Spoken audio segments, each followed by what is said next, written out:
Greetings, fellow Watford fans. Omar here with the Orns Friday focus on Blackpool versus Watford at Bloomfield Road tomorrow. That's right. Watford will be looking to looking to bounce back, rather, from their 2-1 home defeat to Swansea midweek with a game against Blackpool. Blackpool, by the way, sit just above the relegation zone in the Championship. Watford sit in 10th in the Championship, 1 point off the playoff places, and Blackpool 1 point off the relegation zone. So these two teams with mixed fortunes this season, especially Blackpool, who have not been as good as some of their football suggests. Blackpool are a very plucky side. They are a side that like to press. They play in a 4-3-3 formation, and they are fairly tough to beat at home despite losing a couple of games at home this season. They are difficult to deal with, are Blackpool, and their crowd at Bloomfield Road is on top of the action. So Watford have to be aware that this is a very passionate crowd they're dealing with, and they're going to have to concentrate and play their best football, I think, to get past the Blackpool side, who I think their record doesn't really reflect the kind of football or the kind of team that they are and the kind of talent they have on their team. So we'll see how Blackpool perform, but Watford are the ones that I am worried about because Watford's mentality and their confidence levels are very fleeting in some of these games, as we've seen this season. They were superb at Stoke on Sunday and abysmal for the most part against Swansea, defensively, particularly on Wednesday. So, what kind of Watford are we going to see tomorrow? That is the $1 million question. I don't know, nor do you. We'll have to find out together tomorrow.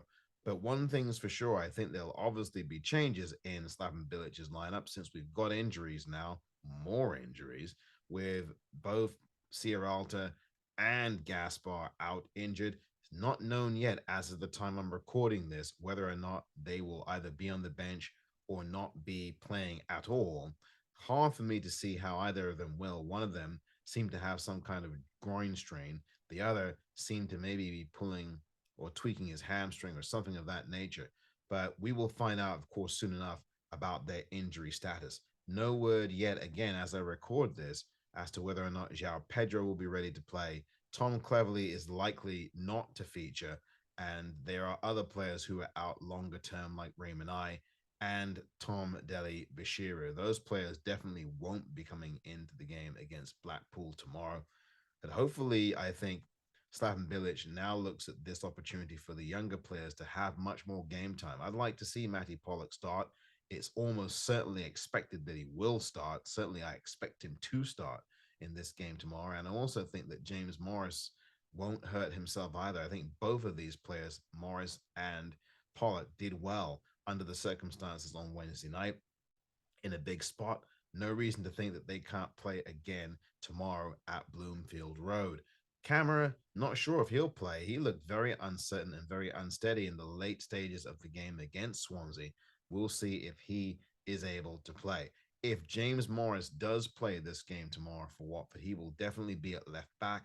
His experience level will not permit Slaven Bilic to put him on the right side. And so that means that the strength of Hassan Kamara on the left side will be sacrificed as he will be forced onto the right side of the pitch, especially, of course, if Mario Gaspar does not play this game tomorrow.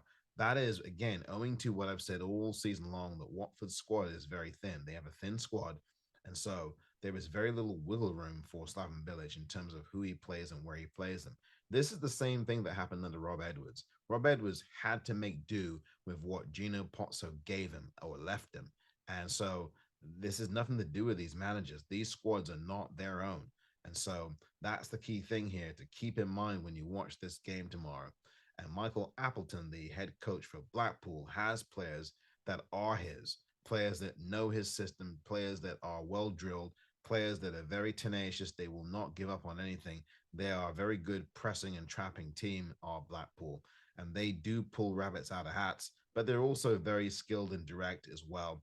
They do have a very good eye for goal. They swarm the goal very efficiently, and they've got some height up front, and they've got some big central defenders as well. So Blackpool are going to be a handful tomorrow for Watford, and Watford are going to just have to play their game. I mean, Watford's game. not Blackpool's. They're going to have to come out of the gates fired up and ready to go against a Blackpool side who are looking to get themselves back in the win column and away from the relegation zone that they are hovering above. So we'll see what happens tomorrow. I think the goalkeepers are going to be very busy tomorrow. That something tells me about that. I think you're going to see some changes in the Watford forward line. I expect that you'll probably see Keenan Davis where he is, but maybe you could see a 4-4-2 from Slaven Bilic after what happened in the game against Swansea. Just wasn't enough adhesion in that midfield. You could also see the possibility here of Imran Louza starting this game rather than coming off the bench. Obviously, Louza's just recently come back from a long-term injury, but at some point you would have to think that Imran Louza will be starting these games. Now, it could well be tomorrow's game, or it could be the game after that, or maybe one a few weeks from now. But obviously, Louza has come through the first couple of games pretty good. No reason to think that at some point he either won't come into the game as a sub or he may even start from the beginning. We'll see. I think that Louza gives this team much more stature in the middle of the park, much more discipline in the middle of the park, and I think also Kayembe is going to have to make a much better showing than he did against Swansea. He has been good this season in areas, and then there have been games where he's been really poor. I think the game against Swansea might have been his worst game of the season. His passing was not sharp or efficient. He wasn't the only one. There were other Watford players who didn't have any snap or bite in their passes. And what Watford will have to do against Blackburn is pass the ball much better, move the ball much quicker, and trap and press Blackburn when you can.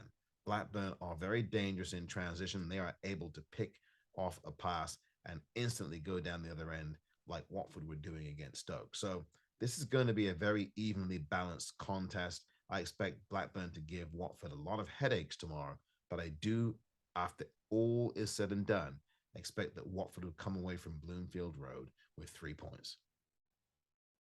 This has been the Orns Friday Focus.